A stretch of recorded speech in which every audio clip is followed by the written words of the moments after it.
원래 사도신경은 처음부터 고정된 형태로 있었던 것이 아니라 세례를 받을 때 필요한 믿음의 내용을 확인하기 위해 이곳저곳에서 사용되던 초대교회의 신앙고백입니다.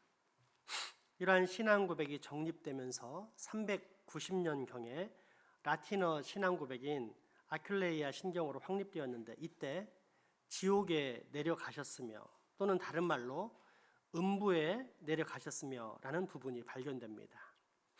그리고 이후 교회에서는 항상 사도신경에서 이 음부에 내려가셨으며 라는 부분을 고백해 왔고, 종교개혁 시대에도 이 부분을 포함한 것을 그대로 교회의 신조, 교리로 받아들였습니다.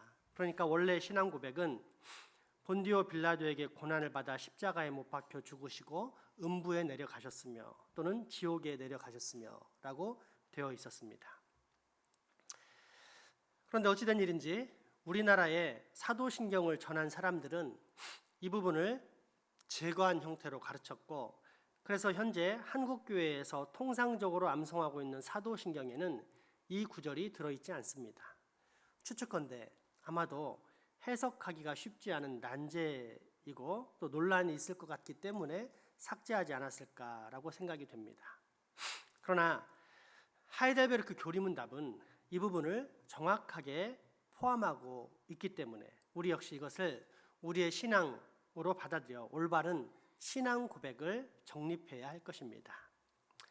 먼저 이와 관련된 의문을 낳게 한 난제의 성구에 속하는 오늘 본문 베드로전서 3장 18절 19절 말씀을 다시 한번 봉독하겠습니다. 그리스도께서도 단번에 죄를 위하여 죽으사 의인으로서 불의한 자를 대신하셨으니 이는 우리를 하나님 앞으로 인도하려 하심이라.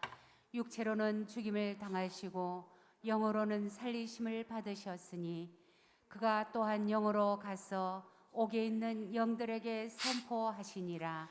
아멘. 핵심적인 질문은 예수님이 죽으신 뒤 사흘 동안 어디에 계셨는가라는 것입니다.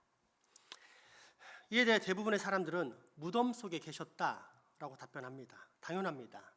예수님의 몸은 무덤 속에 그대로 계셨습니다. 문제는 예수님의 영입니다. 육체는 소멸될지라도 영은 결코 소멸되지 않습니다. 따라서 예수님의 영은 십자가에서 돌아가신 뒤 어디에 계셨는가라는 의문이 듭니다. 이에 대해 로마 천주교는 사도신경의 이 구절들을 자신들의 교리를 옹호하는 방편으로 사용했습니다. 먼저 연옥이라는 개념입니다. 로마 천주교에서 만들어낸 연옥은 구원과 관련된 행위주의 혹은 신인 협동설과 맞닿아 있는 것으로서 죽어서 바로 천국에 들어가는 사람이 드물다라는 전제에서 출발합니다. 즉 대부분의 사람들은 이 땅에서 사는 동안 죄를 몹시 많이 짓는데 그 죄를 소멸시키는 일을 성경의 진리를 따라서 예수 그리스도께서 단번에 하시는 것이 아니라 자신의 선행으로 갚아야 하는 것이라고 믿기 때문에 결국 거의 모든 사람들이 죽었을 때 천국에 갈 만한 수준에 되지 못한다라고 생각하는 것입니다. 그래서 로마 천주교는 대부분의 성도들이 죽었을 때 연옥에서 수백 년을 보내야 하는 것으로 이해하고 있습니다. 때문에 로마 천주교인들 중에는 살아있는 동안에 연옥에서의 삶을 미리 준비하는 사람들도 적지 않습니다.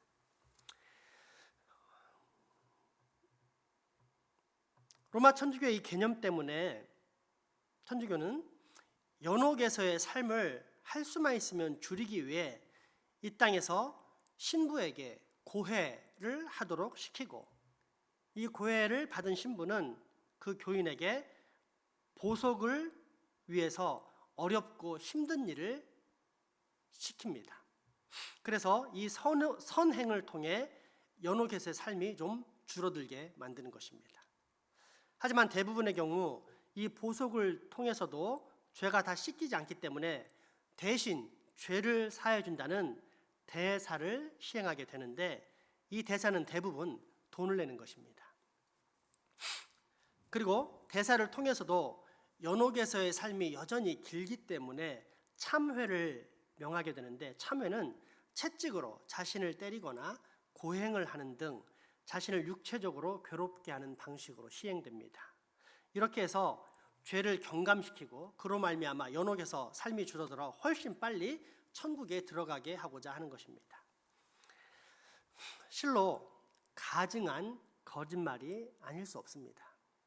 뿐만 아니라 이들은 조상들 역시 여전히 연옥에 있기 때문에 후손들에게 아버지 어머니를 포함한 조상들을 천국에 보낼 수 있도록 고해와 보속과 대사와 참회를 하도록 요구합니다. 우리가 많이 들어서 잘 아는 면죄부 판매가 바로 이러한 교리의 일환이었습니다. 그러므로 엄밀히 말하자면 로마 천주교에서는 예수님 한 분만으로는 부족합니다. 예수님이 십자가에서 나를 위해 죽었지만 이를 믿는 것만으로는 완전하지 않고 나 또한 어느 정도는 선한 삶을 살아야 구원을 받게 된다는 신인 협동설을 주장하는 셈입니다. 그리고 이 연옥과는 조금 다른 개념으로 림보라는 것이 있습니다. 아마 인셉션이라는 영화를 보신 분은 그 영화에서 림보라는 단어가 나온 것을 들어보았을 것입니다.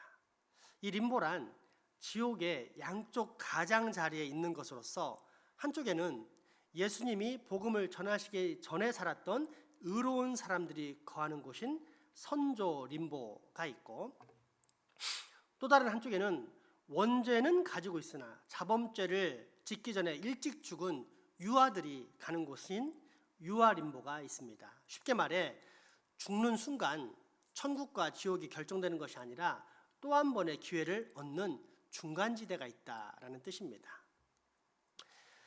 비록 성경에는 없지만 그럴듯하지 않습니까? 때문에 수많은 현대인들은 오직 은혜로 구원을 얻는다는 개신교보다 내가 뭔가를 해서 성취할 수 있다, 구원을 획득할 수 있다는 교리를 말하는 천주교에 훨씬 더 큰 매력을 느끼는 것일 수도 있습니다. 아무튼 로마 천주교에서는 사도신경에 나오는 지옥에 내려가셨으며 또는 음부에 내려가셨으며 라는 구절을 오늘 본문 베드로전서 3장 19절 말씀에 근거해 예수님께서 죽으신 후 그 영이 이 선조 림보에 가셔서 의로운 하나님의 백성들에게 복음을 전하신 것이다 라고 가르쳤습니다. 하지만 조금만이라도 성경에 대한 안목이 있는 교인이라면 이런 로마 천주교의 주장이 얼마나 허황된 것인지를 금방 알 수 있습니다. 그들의 주장을 뒷받침할 만한 성경적 근거를 전혀 찾아볼 수 없기 때문입니다. 그런데 더 황당한 것은 2007년 4월 교황 베네딕토 16세가 바티칸 산하 신학위원회의 연구를 거쳐 이 림보의 교리를 폐기했다는 사실입니다.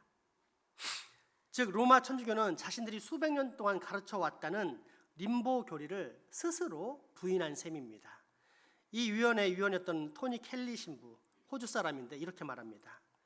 림보 가설은 1950년대까지 로마 카톨릭 교회의 일반적 가르침이었지만 지난 50년 이후 이것은 조용히 폐기되었다. 이런 상황들에 비추어 볼 때 사실 연옥이나 림보 같은 장소는 성경적으로 실제하지 않는 곳, 악한 교리를 옹호하기 위한 공상의 산물이라는 것을 알 수 있습니다. 그렇다면 이러한 사실을 우리는 어떻게 확신할 수 있을까요? 개혁교회의 첫 번째 모토인 오직 성경, 당연히 하나님의 말씀입니다.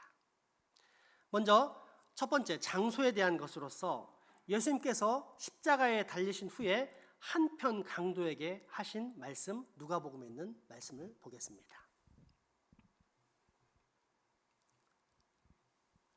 달린 행악자 중 하나는 비방하여 이르되 내가 그리스도가 아니냐 너와 우리를 구원하라 하되, 하나는 그 사람을 꾸짖어 이르되 내가 동일한 정죄를 받고서도 하나님을 두려워하지 아니하느냐, 우리는 우리가 행한 일에 상당한 보응을 받는 것이니 이에 당연하거니와 이 사람이 행한 것은 옳지 않은 것이 없느니라 하고 이르되 예수여 당신의 나라에 임하실 때에 나를 기억하소서 하니 예수께서 이르시되 내가 진실로 내게 이르노니 오늘 내가 나와 함께 낙원에 있으리라 하시니라. 아멘. 읽으신 그대로입니다. 예수님과 함께 두 명의 강도도 나란히 십자가에 달려 죽게 되었는데 한편 강도가 예수님을 비방하자 한편 강도는 그 강도를 꾸짖을 뿐 아니라 예수님을 경배하면서 자신을 불쌍히 여기게 달라고 했고 이에 예수님은 그 강도를 향해 오늘 네가 나와 함께 낙원에 있으리라 라고 말씀하셨다는 것입니다. 이때 오늘이란 십자가에 달려 죽는 그날입니다. 그러면 죽은 뒤 예수님은 어디에 계신다는 말씀입니까? 그렇습니다. 보통 우리가 천국이라고 부르는 낙원에 계십니다. 연옥이나 림보에 가지 않으셨다는 뜻입니다. 또 다른 본문은 부자와 거지 나사로에 관한 누가복음 16장의 말씀입니다. 한 부자가 있어 자색 옷과 고운 베옷을 입고 날마다 호화롭게 즐기더라. 그런데 나사로라 이름하는 한 거지가 헌데투성이로 그의 대문 앞에 버려진 채 그 부자의 상에서 떨어지는 것으로 배불리려 하며 심지어 개들이 와서 그 헌데를 핥더라. 이에 그 거지가 죽어 천사들에게 받들려 아브라함의 품에 들어가고 부자도 죽어 장사되매 그가 엄부에서 고통 중에 눈을 들어 멀리 아브라함과 그의 품에 있는 나사로를 보고 아멘.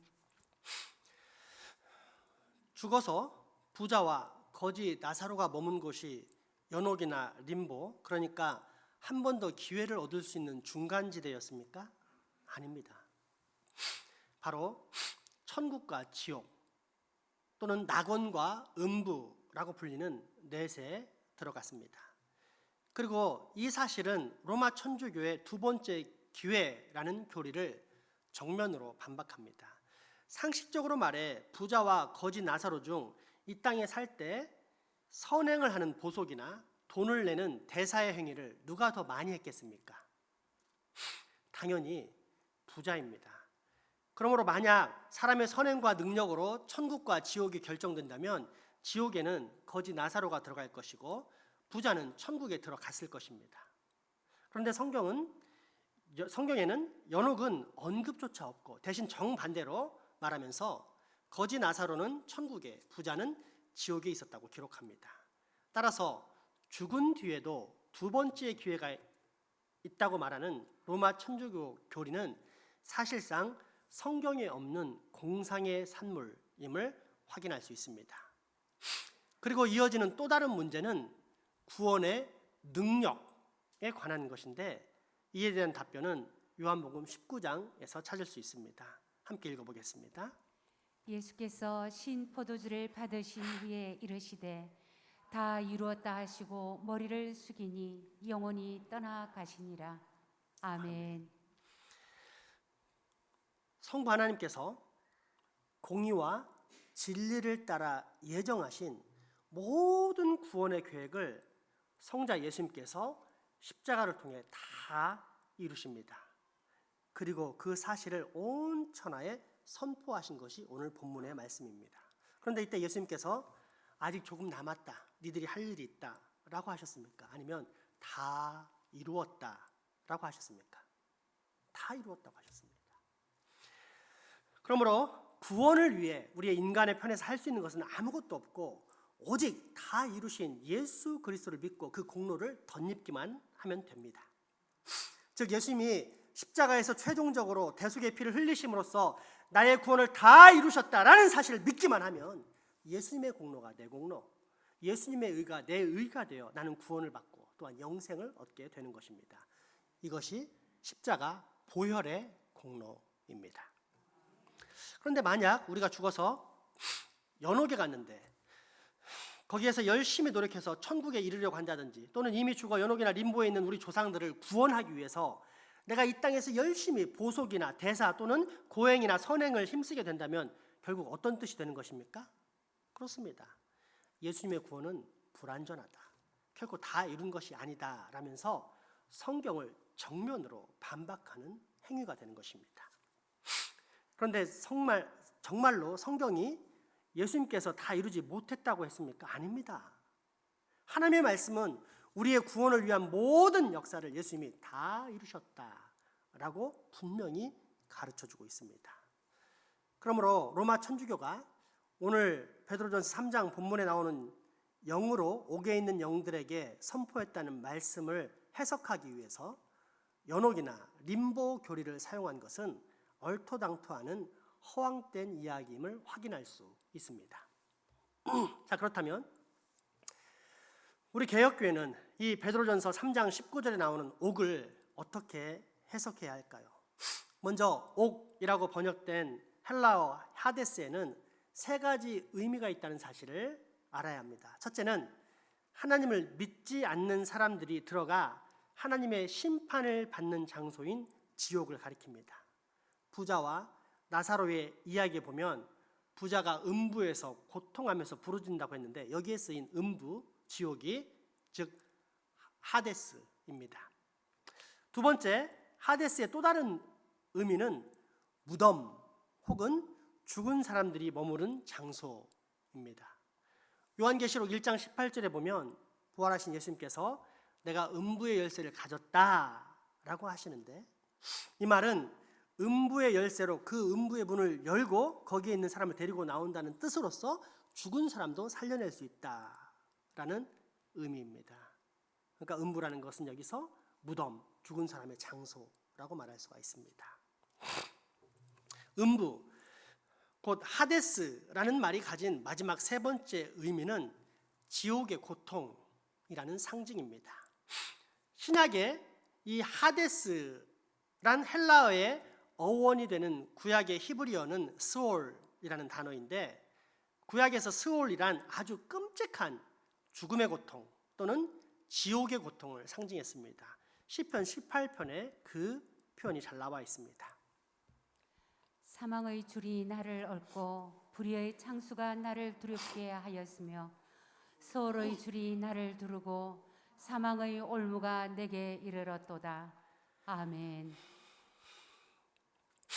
매우 끔찍한 지옥의 고통을 사망의 줄, 스올의 줄, 사망의 올무 같은 표현으로 사용한 것을 볼 수 있습니다. 그렇다면 위의 세 가지 의미 중에 어떤 것이 오늘 본문인 베드로 3장 19절 말씀에 적합할까요? 먼저 첫째 의미를 사용하면서 예수님이 림보에 가서 복음을 전했다라는 로마 천주교의 주장은 틀렸다는 것을 확인했습니다.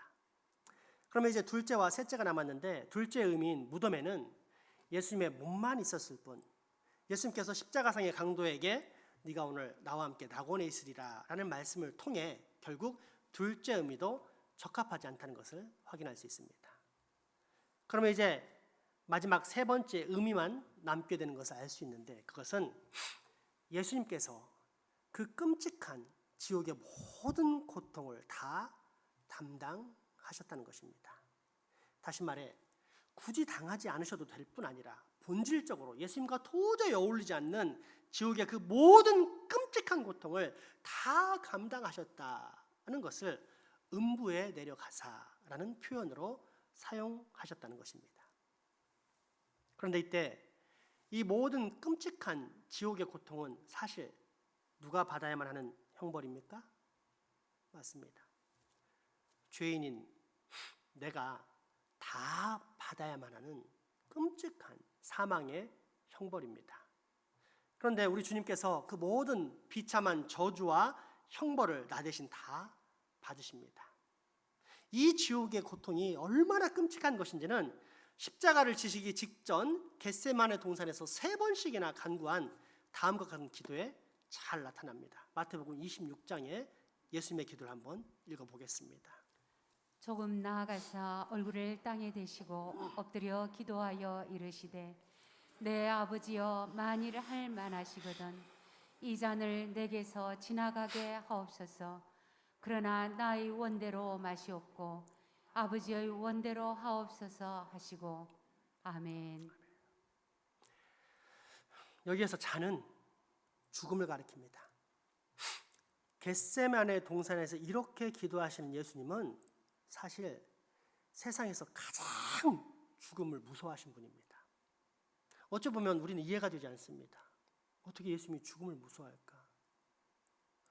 이순신 장군처럼 내 죽음을 다른 사람에게 알리지 말라. 이런 사람들이 훨씬 더 멋있어 보이고 또 상당히 위대해 보이지 않습니까?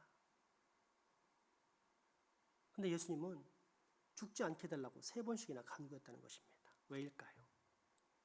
사람들은 죽음이 얼마나 두려운 것인지를 모르기에 죽는 것에 대해서 아무렇지 않은 듯 큰 소리 치지만 예수님께서는 하나님의 형벌을 받아 죽는다는 것이 얼마나 무서운 것인지를 너무도 잘 아셨기 때문에 그처럼 똑같은 기도를 3번이나 하셨던 것입니다. 하나님의 진노와 저주를 받는 죽음의 형벌이 얼마나 무섭고 두려운 것인지를 잘 아셨으면 그처럼 할 수만 있으면 죽지 않으시려고 땀방울이 땅에 떨어져 핏방울이 될 정도로 그 3번씩이나 간절히 기도했을까요?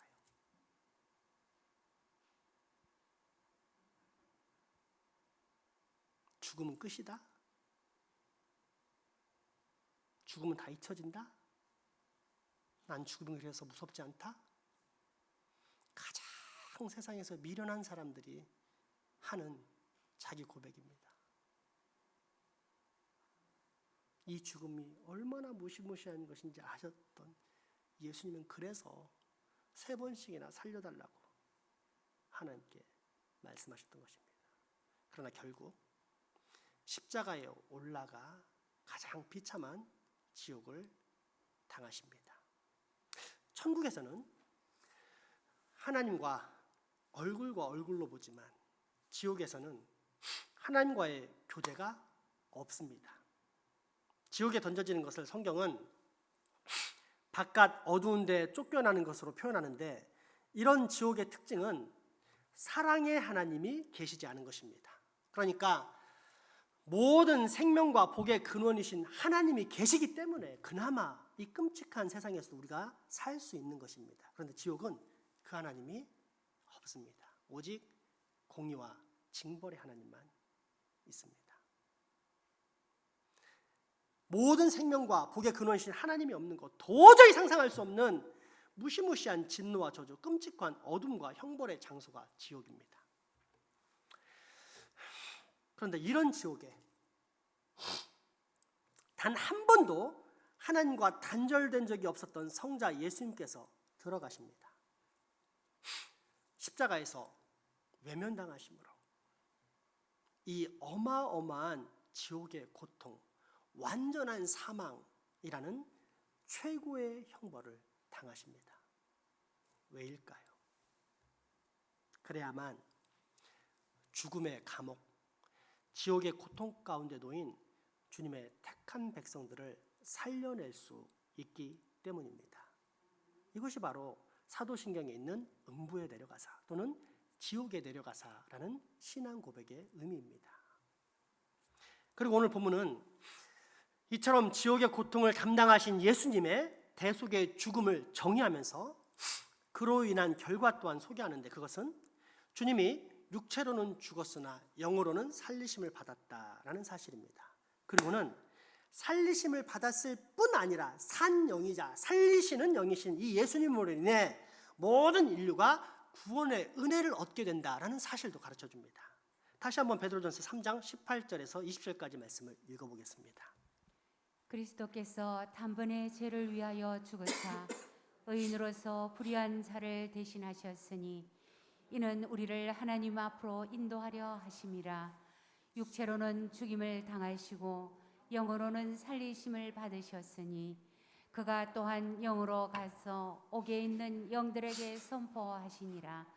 그들은 전에 노아의 날 방주를 준비할 동안 하나님이 오래 참고 기다리실 때에 복종하지 아니하던 자들이라. 방주에서 물로 말미암아 구원을 얻은 자가 몇 명뿐이니 겨우 8명이라. 아멘. 아멘. 옥에 있는 영들이란 거듭나지 못한 사람들, 즉 살아있는 시체. 그러니까 육체적으로는 살아있으나 그 영혼은 사탄의 지배를 받으며 살고 있기에 사실상 죽어있는 사람들로서 사탄이 권세를 잡고 있는 죽음이란 감옥에 갇혀 벌벌 떨면서 사망의 고통에 신음하며 살아가고 있는 사람들을 가리킵니다. 그런데 이렇게 죽은 사람들이 가득한 노아 홍수 심판의 때 그 직전에 살리시는 영이신 예수님께서 노아를 찾아가시고 또 노아를 통해 무려 120년 동안이나 사람을 살려내시는 생명의 복음을 온 세상에 전파하십니다. 회개하라, 돌아와라. 그러나 딱 노아와 더불어 8 식구만 살게 됩니다. 사실상 전 인류가 다 죽을 수밖에 없는데 살리시는 영이신 예수님, 긍휼이 가득하신 예수님으로 말미암아 죽음의 감옥에 갇혔던 8 생명을 살리시고 그로 말미암아 인류가 구원을 받게 되면서 현재 구원받은 내가 탄생하게 되었다는 것입니다.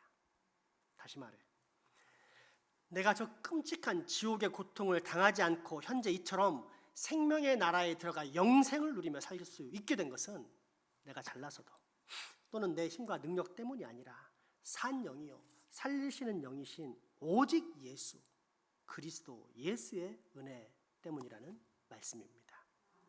바로 이것이 신앙 사도신경이 말하는 음부에 내려가사 또는 지옥에 내려가사라는 신앙 고백의 참 의미입니다. 여러분, 지옥 하면 어떤 생각이 떠오르십니까? 아마도 많은 사람들이 지옥 가면 죄를 지은 사람이 죽어서 가는 비참한 장소를 떠올릴 것입니다. 궁극적으로 맞습니다만 보통 세상 사람들이 흔히 말하는 지옥이 따로 없어, 여기가 지옥이야 라는 것처럼 우리가 사는 이곳도 지옥일 수 있습니다. 한 15년 전쯤 중국에 놀러 갔을 때 문화 충격을 받고 깜짝 놀랐습니다. 마치 우리나라 70년대 후반, 80년대 초반의 아주 시골 같은 문화, 도무지 한국에서 보이는 상식적인 질서라든지 청결의 개념을 찾아볼 수 없는 그런 나라였습니다. 아마 당시에 누가 저보고 거기에 계속 살라라고 했다면 아마 저는 살면서 지옥이 따로 없다, 이곳이 지옥이다 라고 했을 것입니다. 그럼에도 불구하고 그 당시 중국은 필리핀에 비하면 양반입니다. 약 5년 전 작년 여름에 강사로 오신 박종민 목사님의 필리핀 선교 사역지를 방문했을 때입니다. 빈민 선교 사역을 주로 하시는 분인데 그분이 담당하시는 도시 빈민 지역을 돌아보고 난 이후에 또 다른 선교사님이 담당하시는 더 극심한 빈민가를 방문한 적이 있었습니다. 옛날 우리나라의 70년대 넝마주의들이 다니던 서울의 난지도 쓰레기장 같은 곳이라고 생각하면 딱 맞습니다. 특히 흐린 날이면 장생포에는 주변의 공장에 사는 악취로 매우 힘든데 이러한 악취도 그 필리핀 빈민가에서 나는 냄새에 비하면 차라리 장미꽃 향기다라고 할 정도로 그곳은 불쾌한 악취로 가득한 곳이었습니다. 먹을 것 또한 열악해서 마닐라 시내 KFC에서 버린 치킨뼈들이 쓰레기차에 실려 이곳으로 오게 되는데 그러면 이 중 치킨뼈를 잘 골라 누가 먹다 버린 살이 토실하게 붙은 치킨이 있으면 그것을 다시 튀김으로 만들어 팔 정도였습니다. 여러분 혹시 이런 치킨을 드실 수 있겠습니까? 그럼에도 불구하고 이곳에서는 이 바싹 탄 새까만 치킨이 없어서 못 먹을 정도로 인기 있는 메뉴 중에 하나였습니다. 만약 여러분에게 이런 곳에서 살라라고 한다면 여러분은 어떻게 반응하시겠습니까? 모르긴 몰라도 10중 8구 분명 차라리 죽었으면 죽었지 이런 곳에서는 도저히 못 산다, 다른 곳이 지옥이 아니라 이곳이 지옥이다 라면서 고개를 절레절레 흔들 것입니다. 그런데 재밌는 것은 거기 주민들은 전혀 그런 생각을 하지 않는다는 것입니다. 왜일까요? 거기서 태어났고 태생 자체가 그처럼 더러운 곳이었고 또한 지금까지 자연스럽게 평생을 그곳에 살아왔기 때문에 전혀 거리낌 없이 또한 아무 문제 없이 잘 살고 있는 것입니다. 때문에 그곳 주민은 절대 모릅니다. 오직 풍성하고 여유롭고 청결한 환경에서 살던 사람만이 그곳이 얼마나 지옥 같은 곳인지를 알 수 있는 것입니다. 이것을 우리 예수님께 적용해 봅시다. 우리 성자 주 예수님은 죄악된 인생과 달리 아무런 흠도 없고 티도 없고 회전하는 그림자도 없으신 거룩하고 순결하신 분입니다. 하늘의 모든 풍성한 은혜는 말할 것도 없고 무엇보다도 거룩하신 하나님과의 영원한 교제 가운데 사셨던 순결한 어린 양이십니다. 그런데 이런 예수님이 죄악과 불의, 부정과 부패로 가득한 이 땅에 내려오십니다. 이때 예수님에게 이 세상은 과연 어떤 곳이었을까요? 살맛 나는 세상이었을까요? 생명의 근원이신 하나님을 떠나 부인하고 무시할 뿐 아니라 심지어 경멸하는 인생들과 함께 사는 이 반역의 세상이 예수님께는 곧 지옥이지 않았을까요? 도저히 숨을 쉴 수 없을 정도로 끔찍한 악취가 나는 인간의 냄새가 나는 요동치는 지옥. 예수님께는 바로 이 세상이 지옥이었을 것입니다. 그럼에도 불구하고 주님은 견딜만 하셨습니다. 세상은 비록 악취와 요동할지라도 여전히 모든 생명과 아름다움의 근원이신 하나님과 사랑의 교제 가운데 살고 계셨기 때문입니다. 그렇게 주님은 지옥 같은 세상도 견딜만 하셨습니다. 그런데 어느 날 정해진 시간이 다가왔고 그렇게 저주와 형벌의 십자가를 대신 지시는 순간 성부 하나님이 외면하십니다. 더 이상 성부 하나님의 얼굴을 찾을 수 없게 된 것입니다. 우리 예수님께 이보다 더 끔찍한 지옥의 고통을 찾을 수 있겠습니까? 그렇게 주님은 그처럼 온 영혼이 갈기갈기 찢어지는 듯한 괴로움으로 엘리 엘리 라마 사박다니 곧 나의 하나님 어찌하여 나를 버리셨나이까 라며 통곡하며 울부짖으셨던 것입니다. 그러나 결국 십자가에 올라 담담히 그 모든 저주와 사망의 지옥 형벌을 다 담당하십니다. 그래야만 구원의 역사가 일어나기 때문입니다. 그래야만 사망의 감옥에 갇힌 하나님의 택한 백성들이 살아날 수 있기 때문입니다. 그리고 그 택한 백성이 예수님을 구주로 믿는 그리스도인 바로 나입니다. 우리 주 예수 그리스도께서 내 대신 그 모든 지옥의 고통을 다 담당하셨기 때문에 우리가 지금 이처럼 사망의 감옥에서 생명의 나라로 옮겨질 수 있었던 것입니다. 그러니 우리가 어찌 이 놀라운 하나님의 은혜를 날마다 묵상하지 않고 살 수 있으며 또한 이 엄청난 하나님의 사랑, 즉 그 비참한 저주와 지옥의 형벌에서 날 건지신 그 무한하신 하나님의 사랑에 날마다 감사와 영광을 돌리며 살지 않을 수 있단 말입니까? 이 사실을 가르쳐 주는 것이 하이델베르크 제44문답입니다. 왜 사도신경에는 그리스도가 지옥에 내려가셨고 라는 말이 덧붙여져 있습니까? 그것은 내가 극심한 시련을 받을 때 다음 사실에 대해서 확신하게 하려는 것입니다. 곧 나의 주 그리스도는 자신의 영혼으로 특별히 십자가 위에서 또한 이미 그 이전에도 말할 수 없는 두려움과 고통과 무서움을 겪으셨습니다. 그것을 통해 그리스도는 지옥의 두려움과 고통으로부터 나를 구원하시려는 것입니다. 아멘. 아멘. 기도합시다. 거룩하신 하나님, 하나님이 저희에게 그리스도께서 우리를 위하여 지옥의 고통을 다 받으신 사실과 우리를 위하여 가장 낮게 되셔서 무덤에서 사망의 세력 아래에 계신 것을 알려주셨습니다.